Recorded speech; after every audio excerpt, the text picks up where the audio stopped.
Sergio Aguayo y Ricardo Rafael. Mesa de análisis.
Las 9:22 en el tiempo del centro de la República Mexicana. Saludo con mucho gusto a Ricardo Rafael y a Sergio Aguayo. Buenos días a los dos, bienvenidos, ¿cómo están? Buenos días, Carmen, un gusto. Como siempre, un gusto. Carmen. Ricardo, ¿cómo Gusto están los dos? Gracias por ambos. estar aquí.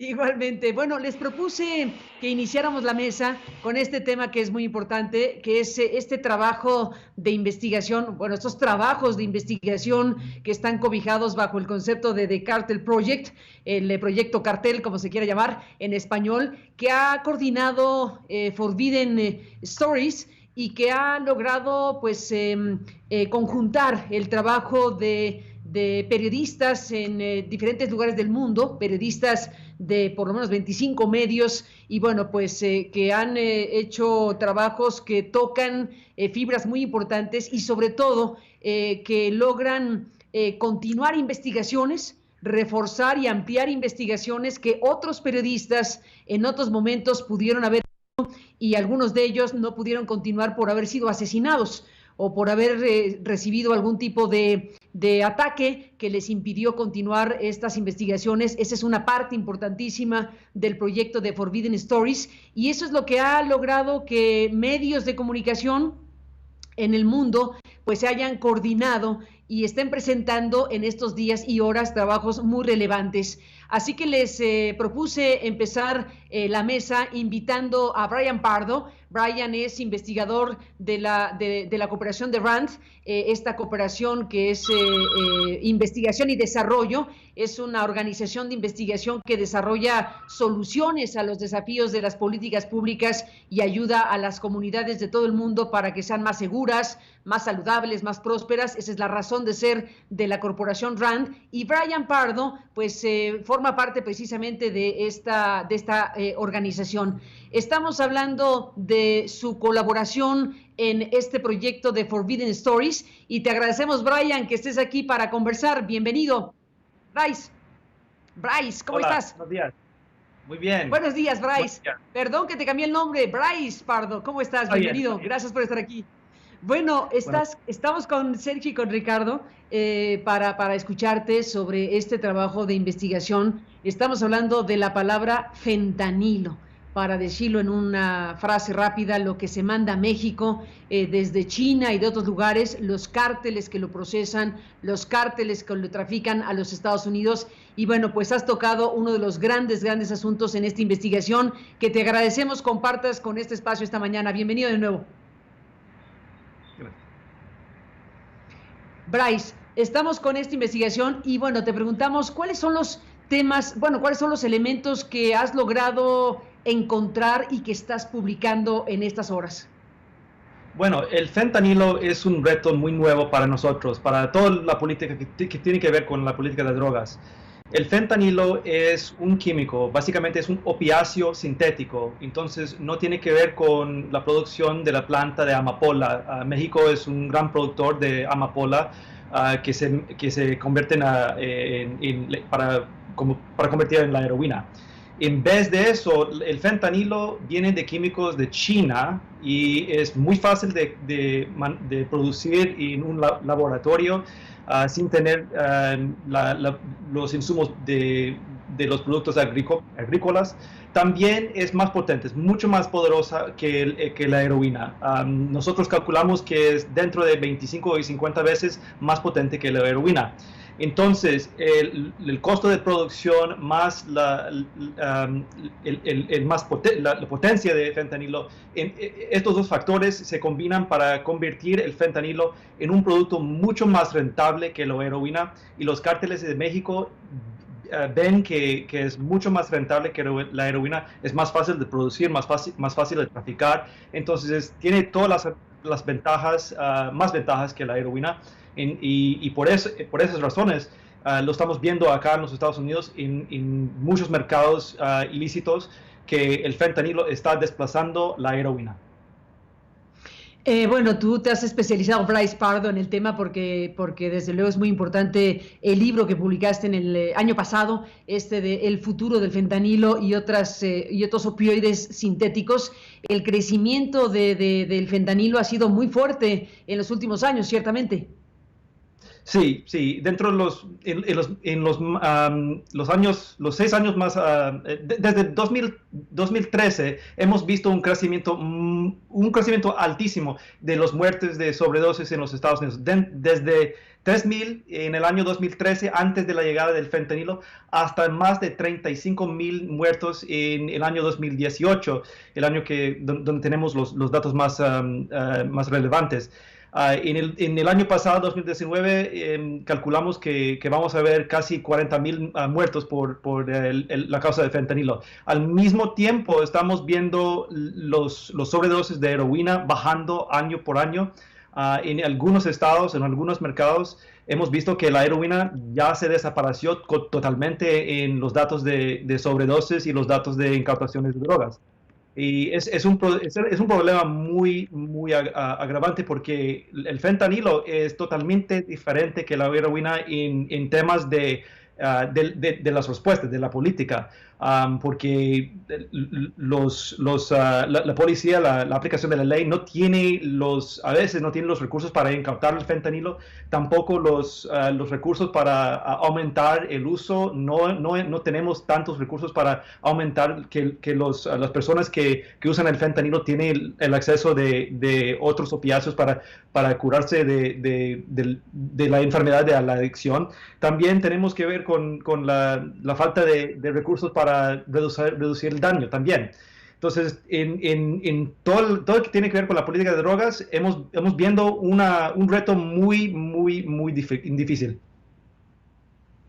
Sin duda, y bueno, pues está el trabajo de investigación que estás publicando en The Cartel Project, muy importante trabajo colaborativo a nivel multinacional, y pues estás poniendo el foco en uno de los temas más importantes. Seguiremos conversando, por supuesto. Te agradecemos que estés aquí esta mañana para platicar de la investigación. Invitamos al público a que la lea, a que la revise directamente en The Cartel Project, y desde luego en este espacio que está colaborando con la difusión de estos trabajos. Gracias por estar aquí esta mañana. Estamos en contacto como siempre. Muy buenos días. Gracias.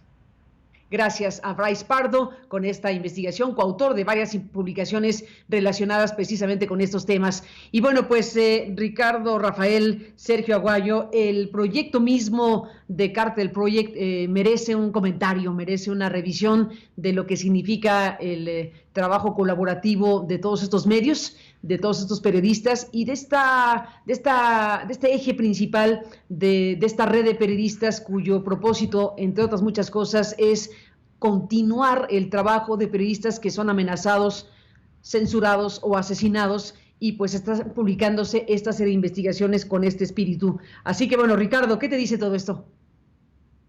La verdad es que es una de las iniciativas con mejor capacidad para inhibir, Carmen, la agresión contra periodistas. Sí, los datos nos colocaron este año ya por encima de Siria y otros países con conflictos bélicos. O sea, el número de amenazas y de muertes por amenaza contra la libertad de expresión y prensa nos coloca como el país más peligroso para ejercer nuestro oficio. Y en buena medida, lo hemos dicho pues ya durante muchos años, los que pertenecemos a este gremio, Carmen, se debe a la absoluta impunidad que se deriva de estas agresiones. Desde luego, me refiero a la impunidad generada en el contexto del Estado, un Estado que no es capaz de investigar, un Estado que no es capaz de sentenciar y una sociedad que es incapaz de ponerle un alto.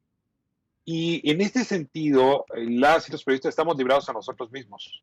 Y la mejor manera de inhibir estas agresiones es asegurarle a las organizaciones criminales que cada vez que atenten contra uno de los nuestros, contra una de las nuestras, vamos el resto a continuar las investigaciones. Y en este sentido, Sergio no me dejará mentir, The Cartel Project alcanza una enorme proporción, porque lo que quiere decir es que si te metes con una periodista en Veracruz, o con un periodista en Ciudad Juárez, o con un periodista en Michoacán, o en Colima, si lo asesinas, si lo amedrentas, si lo quieres retirar de la actividad que estás haciendo, la actividad investigativa, vamos a ver otros periodistas que vamos a continuar esa investigación. Es decir, que a cada agresión se multiplicará la investigación sobre cuáles sean las razones por las cuales se persiguió a ese periodista.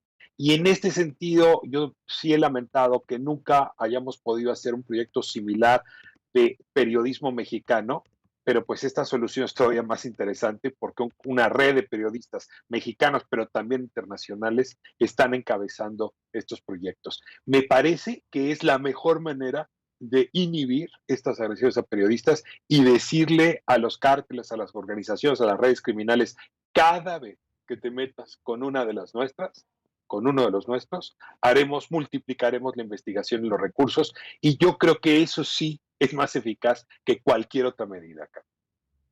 ¿Qué dice Sergio? Mira, totalmente de acuerdo con lo que dice Ricardo Rafael. Doy un poco de antecedentes porque antes de llegar al caso de Regina Martínez.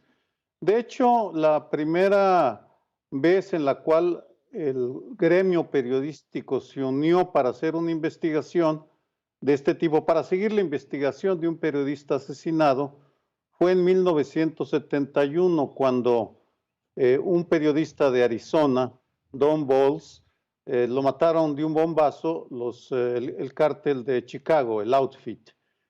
A raíz de eso, 23 periodistas se unieron y siguieron la investigación.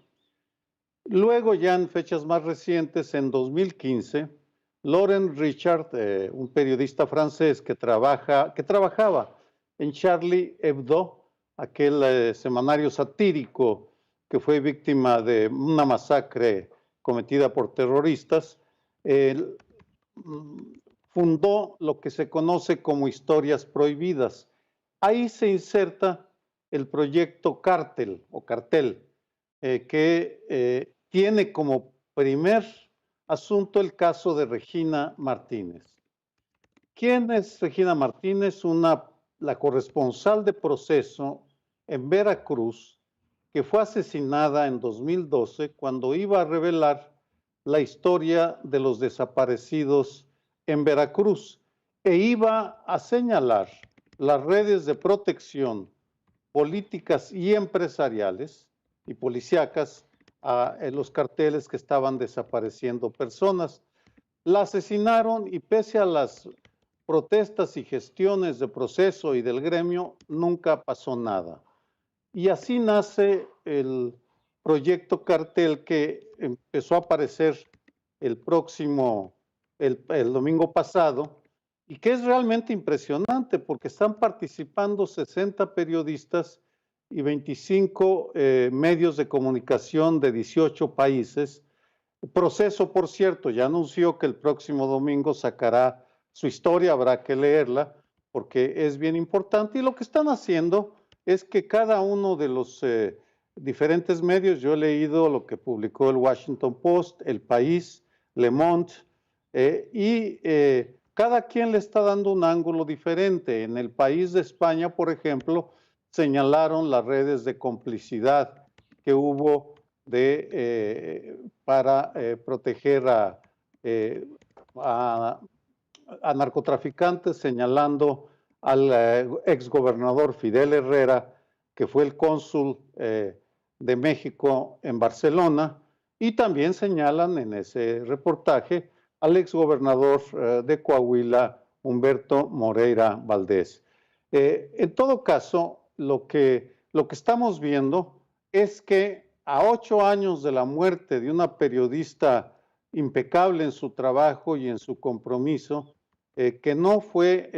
cuyo crimen no fue esclarecido, están siendo reveladas las redes de protección que existieron para impedir que se investigara el asesinato. Hay una coincidencia en los 3 reportajes que menciono: la complicidad de altos funcionarios que hicieron posible estos asesinatos. En síntesis, e independientemente de la manera como evolucione la historia de Regina Martínez, yo supongo que el gobierno de la 4T va a reaccionar con energía y que la Fiscalía General de la República se va a lanzar, y la de Veracruz, ahora en manos de Morena, se van a lanzar a hacer las investigaciones del caso. Este asunto nos deja 2 grandes lecciones para el caso de México. Cuando las instituciones del Estado no funcionan, la autoorganización, la autodefensa pacífica, por supuesto, en este caso, no solo se hace indispensable, sino urgente. Si las autoridades del gobierno no nos protegen, tenemos que protegernos nosotros.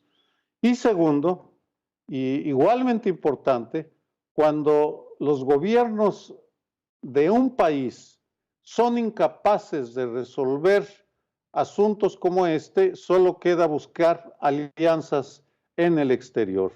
Y lo que estamos viendo es que ahora el Proceso, la revista en la cual trabajaba Regina Martínez, se une a otras 24 organizaciones del mundo entero para hacer una gigantesca investigación exhibiendo las redes de protección que han hecho imposible esclarecer 8 años después quién asesinó a Regina Martínez y por qué lo hicieron.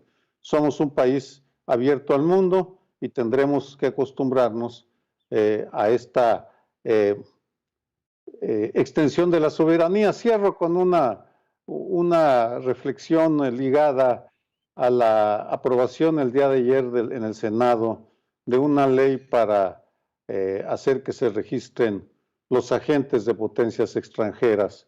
Ojalá y tengamos tiempo para comentarlo un poco, pero en todo caso, aquí estamos hablando de una red que comparte información, inteligencia de 25 países, de 18 países, perdón, sobre un asesinato, y pues es un ejemplo de cómo la sociedad, cuando se organiza y obtiene apoyos en el exterior, sí obtiene resultados. Y respaldo la idea el reto que lanzó Ricardo Rafael. Tenemos que organizarnos en México para hacer seguimiento de la historia de aquellos colegas, hombres, mujeres, periodistas que fueron asesinados en el cumplimiento de su trabajo. Bueno, pues sí, sin duda, y dejas aquí un tema también enorme que es de la ley para regular la presencia de agentes extranjeros y otros temas de los cuales hablaremos, si me lo permiten, Ricardo, Sergio. Después de la pausa está, como adelantamos también más temprano, el tema de Ernestina Asensio, un giro de 180 grados, lo que esta mañana estamos viendo con el tema. Volvemos con eso y más.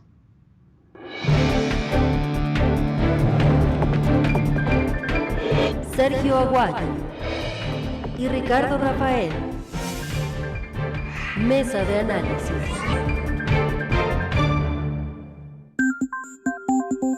Buzón de voz.